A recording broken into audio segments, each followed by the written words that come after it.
somebody that I used to know. Do you still like the song? Yeah, I'm still proud of the song. I still enjoy performing it live.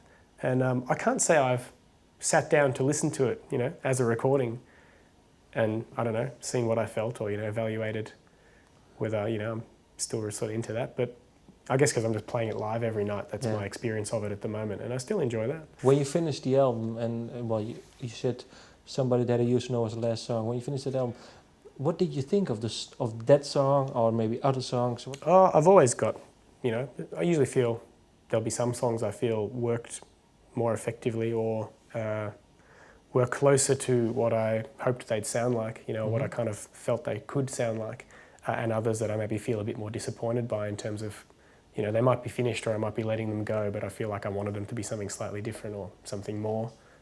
So yeah, I mean, I've probably got favourites. I think Bronte is one of the tracks I'm most proud of writing and one I still feel very strongly connected to. State of the Art as well in a very different way because of how playful and I guess kind of, slightly off kilter it is as a concept, combination of concept with production sounds. Yeah, I don't know. I mean, I'm into everything. Sometimes it depends when you catch me. I guess the record's kind of so varied. Sometimes I think I'm really not into certain songs and other times I'm kind of like, oh no, this is a good piece of music. I can connect with the feeling I had when I first started writing it. Did this song, this song didn't stand out for you when you finished the album? Oh, it did. I mean, I thought it was one of the strongest songs on the record, yeah. And I mean, a large part of the reason why I waited so long to finish the recording is because I thought, it would be a strong song when it was finished and that it would be a significant part of the record, yeah. How important was you, when I start looking back on this year, how important was it for you to have a #1 hit in the US? Was it important? I don't know. Important. I mean, it was fun. It was interesting. It's led to all sorts of opportunities, and I guess, to opportunities I would otherwise maybe not have been presented. Is there one? Is there an opportunity? Yeah, that you can share? Well, just work. Well, I mean, I might still have had a chance to work with some of the artists and producers that I hope to work with soon, even if I hadn't had a #1 single. So I don't know. So in that regard, maybe it's not that important though. I mean, I don't know.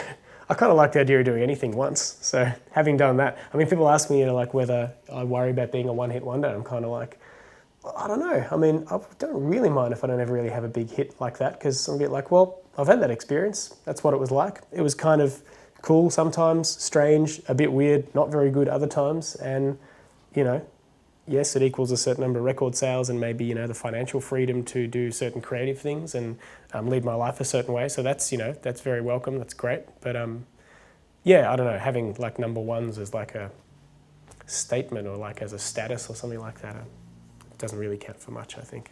But for you, it's not important. What is the best thing that happened last year? This year?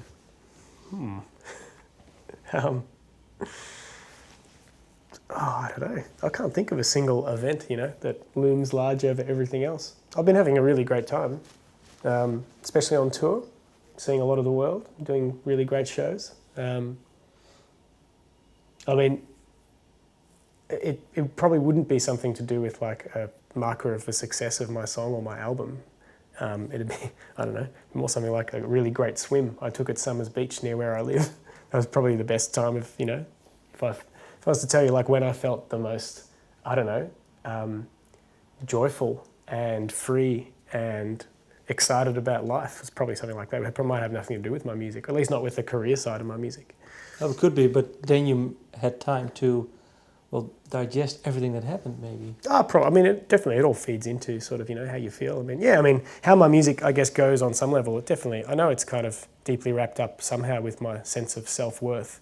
Yeah. I think I do consciously try not to let, to remain aware that like commercial success, it's a trap if you start evaluating the quality of your music or, whether you're making the music you are drawn to write or should write based upon how commercially successful it is. Yeah. So maybe I'm lucky that I've achieved really, on some level, it's taken a few years, but, quite a large amount of commercial success, even if mainly with one song, but still with, this record. maybe it's like I could say on some level, maybe I've got that out of my system. So Yeah. I can just purely focus on trying to do something I think is important and true and interesting musically. What's the something that you... Not that I wasn't doing that before, not that I was only Okay. making music to, you know, sort of hit this level of success, and now that I've done that I can get onto it. But yeah, maybe I can actually think a little bit less about it. Yeah. What is the worst thing that happened? Even a small thing? I don't know. Goodness, I don't know. 2 root canals at the same time in a marathon 8-hour session with a dentist. That was pretty rough. That's pretty rough. But I felt great afterwards because there was no more toothache. That's good.